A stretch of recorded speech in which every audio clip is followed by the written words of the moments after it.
व्यक्ति खेत पर जाता है, गन्ने का खेत था। जैसे ही वो गन्ने के खेत में देखता है जाके, एक बॉडी पड़ी हुई है, जिस बॉडी पर कोई भी वस्त्र नहीं है। उसका जो सिर है वो भी धड़ से अलग है, वो सिर का भी पता नहीं है। वो बॉडी पहचान में नहीं आ रही थी, आखिर वो बॉडी किसकी है। तुरंत व्यक्ति दौड़ा दौड़ा थाने में कॉल करता है कि ऐसे ऐसे करके चिल्लाने लगता है, और लोग एकत्रित भीड़ वहाँ पर हो जाती है।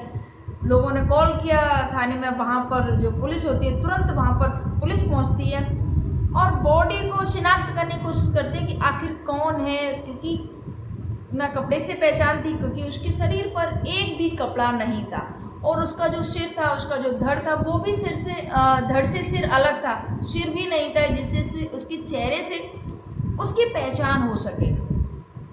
अब पुलिस जो भी आसपास के जो थाने थे वहाँ पर सबको सूचित करते हैं कि किसी की मिसिंग रिपोर्ट हो, गुमशुदगी की रिपोर्ट हो तो बताइए। तो वहाँ के एक थाना इलाका जो सैफनी है, वहाँ से पता चलता है कि हाँ एक गुमशुदगी की रिपोर्ट आई है, जो कि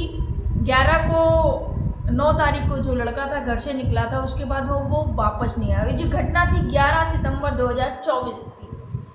उसके बाद में जब पता चला, जो लड़के के जो परिजन आते हैं वो देखते हैं तो शरीर के कद काठी के हिसाब से उस बॉडी की शिनाख्त करते हैं। जो पैर के अंगूठे हैं उनसे पहचान कर लेते हैं ये जो बॉडी है उनके ही बेटे की। जो पिता थे, पिता का कहना था, सोनू नाम था लड़के का। सोनू के पिता साबिर ने बताया कि 9 सितंबर को मेरा बेटा घर से निकला था, शाम को घर से निकलता है 9 सितंबर को। सोनू के पिता साबिर ने बताया कि उनके बेटे का प्रेम प्रसंग चल रहा था। एक लड़की है जो कि जिसका नाम महनाज है, उसके साथ में। उन्होंने बताया कि महनाज सोनू के जो ननिहाल है वहाँ की रहने वाली है, लड़की है, और महनाज वहीं पर रहती है और सोनू उससे प्रेम करता है। ये जब जैसे ही पुलिस को बात पता चली तो तुरंत पुलिस ने देरी ना करते हुए तुरंत सोनू के ननिहाल पहुंचती है और वहाँ पर उस लड़की को और उनका जो भाई था सद्दाम, उसको गिरफ्तार कर लेती है। जब गिरफ्तार किया, जो उन लोगों, दोनों भाई बहनों ने जो कबूलनामा सामने आया, उसको सुनकर सबके रोंगटे खड़े हो जाते। आखिर क्या थी पूरी घटना, आखिर क्यों इन भाई बहनों ने और एक और साथी ने मिलकर इस सोनू की हत्या कर दी थी। जानने के लिए बने रहेगा पूरे वीडियो में। आप सभी को मेरा प्रणाम, मैं सरिता राठौर। कैसे हैं फ्रेंड्स आप सभी? आशा करते हैं आप सब अच्छे होंगे। फ्रेंड्स, आज की जो मैं सच्ची घटना आप सभी के समक्ष लेके आई हूँ वो उत्तर प्रदेश की है। उत्तर प्रदेश की ये जो घटना है, यूपी की मुरादाबाद बिलारी शहर सैफनी इलाका। पुलिस को सूचना मिली कि ऐसे ऐसे करके एक लाश पड़ी हुई है जो कि निर्वस्त्र है और उसका सिर भी नहीं है। जब ऐसी सूचना मिली गन्ने के खेत में, तुरंत वहाँ पर पुलिस पहुँचती है और उसके बाद में उस बॉडी की शिनाख्त करती है।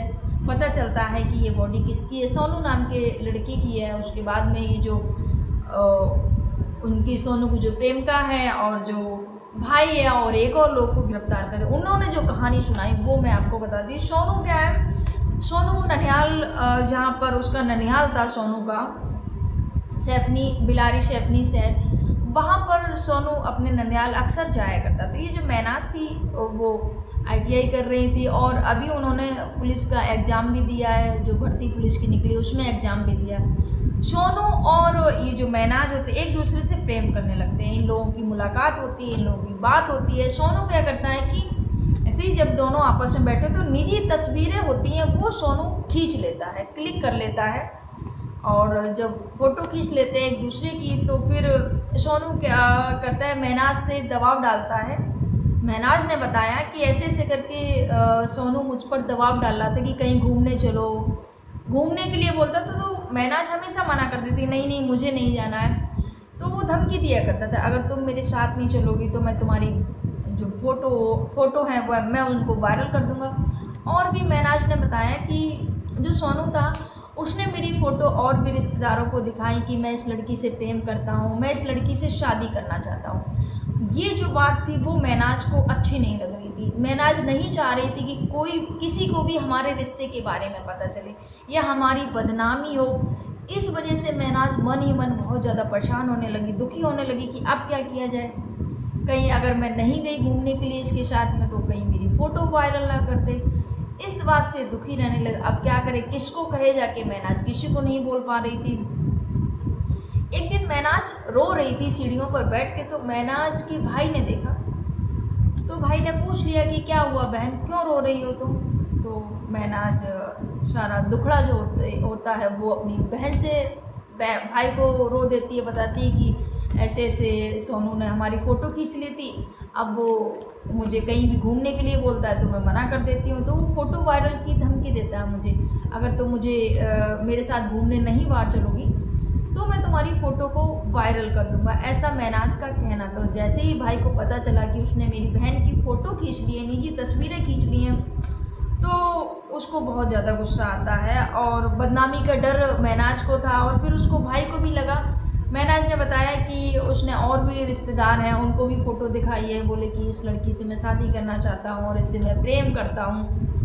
ये बात जब भाई को पता चली तो भाई को और भी गुस्सा आ जाता है। तो फिर क्या करते हैं कि तीनों क्या करते हैं, महनाज, सद्दाम और एक और जो दोस्त होता है रिजवान, उसको ये शामिल कर लेते हैं। तीनों मिलकर एक प्लान बनाते हैं कि इससे छुटकारा पाने के लिए हमें ये प्लान बनाना पड़ेगा। तीनों क्या करते हैं, बोलते हैं कि ऐसा करो, महनाज को बोलते हैं बहन को कि तुम उसको बुलाओ और उसके बाद में उसको ले चलते हैं खेत पर। ऐसी करके तीनों भूमिका बना लेते हैं और जो सद्दाम होता है, अपना जो दोस्त होता है रिजवान, उसको भी इसमें शामिल कर लेता है। क्या करते हैं कि महनाज कॉल करती है उस सोनू को कि ऐसे ऐसे करके आ जाइए, मिलना है आपसे। सद्दाम, जो सोनू था, हमेशा मिलने के लिए परेशान रहता था महनाज से कि कैसे भी करके मिलना हो जाए। अक्सर इसी कारण वो बहुत जल्दी ननिहाल आता जाता रहता है। जो सोनू के पिता हैं उन्होंने बताया साबिर ने कि वो अक्सर ननिहाल हमेशा इसी वजह से आता था कि वो महनाज से बहुत प्रेम करता था। इस वजह से वो हमेशा ज़्यादातर ननिहाल में उसका आना जाना रहता था। लेकिन सोनू ने कभी ये नहीं सोचा होगा कि जिससे वो प्रेम करता है वही प्रेम का उसकी हत्या करवा देगी। यहाँ पर जैसे ही महनाज ने बोला कि मैं तुमसे मिलना चाहती हूँ, तो सोनू खुशी से झूम उठता है कि अरे आज तुमने खुद कॉल किया मिलने के लिए, मैं भी तुमसे मिलना चाहता हूँ। बोलती ठीक है, आ जाओ मिलने के लिए। तो क्या करते हैं कि मिलने का भी वो एक जगह करते हैं कि ऐसे ऐसे करके यहाँ पर मिलते हैं पुल के नीचे में ना, बिलारी में गड़ी रुस्तम नगर सहजपुर इलाके में रहने वालों सोनू, जो कि 9 सितंबर को कॉल आया था और 9 सितंबर को ही वो वहाँ से निकलता है अपने प्रेमिका से मिलने के लिए, जहाँ प्रेमिका ने बुलाया था। प्रेमिका ने जो बुलाया उसको एक पुल के नीचे बुलाया, और पुल के नीचे जब वहाँ पर बुलाया उसको, बरुआ का पुल था, बरुआ के पुल के पास में दोनों आपस में बैठते हैं, बात करते हैं थोड़ी देर तक। अब बात करते करते क्या करती है महनाज कि आगे बढ़ने लगती है।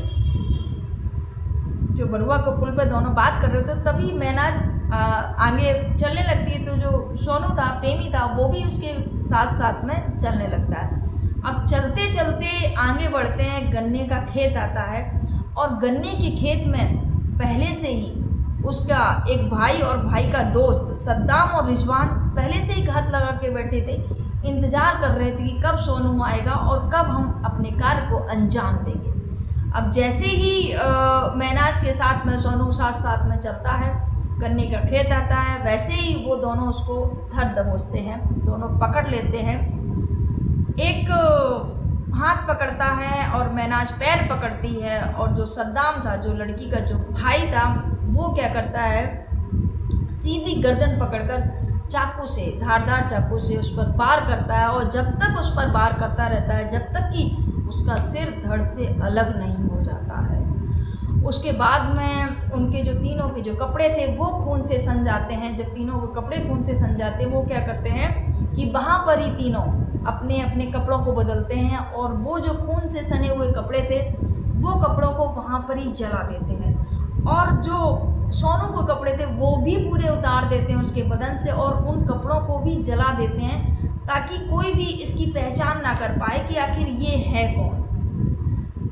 उसके बाद में ये क्या करते हैं, उसका जो सिर होता है वो एक पॉलीथीन में पैक करते हैं और जो चाकू था जिससे मारा था उसको भी उसी में डाल के कम से कम 2 किलोमीटर की दूरी पर उस सिर को और चाकू को फेंक देते हैं जाके। उसके बाद में ये बेफिक्र होकर अपने घर चले जाते हैं तीनों के तीनों की। इनको लगा कि शायद हमें कोई नहीं पकड़ पाएगा क्योंकि कोई सबूत ही नहीं हमने छोड़ा है। लेकिन कातिल कितना ही शातिर क्यों ना हो, कहीं ना कहीं वो पकड़ा ही जाता है।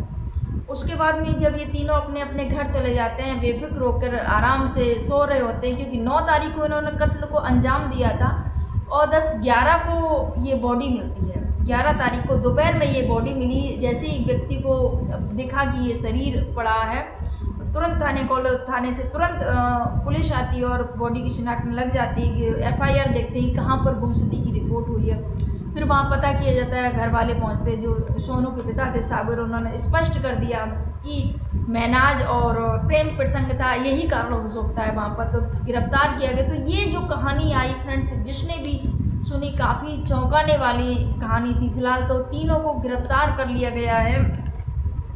लेकिन सोचिए फ्रेंड्स, ये जो घटना हुई है बहुत ही दुखद घटना है।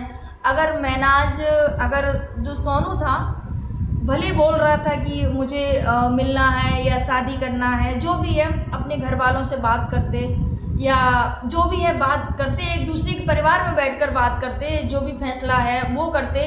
अगर और परेशान करता तो आप कंप्लेन भी कर सकते थे, लेकिन ऐसे किसी की हत्या कर देना बहुत गलत बात है। सोचिए, सोनू तो नहीं रहा इस दुनिया में और प्रेम करता था महनाज से, और प्रेम के चक्कर में आकर ये जो सोनू है अपनी जान को गंवा देता है। फ्रेंड्स, कोई भी हो, मुझे अब यही बोलूँगी कि किसी पर भी आंख बंद करके विश्वास मत करिएगा कि कौन है क्या है, आपको नहीं पता है कि सामने वाले के मन में क्या चल रहा है।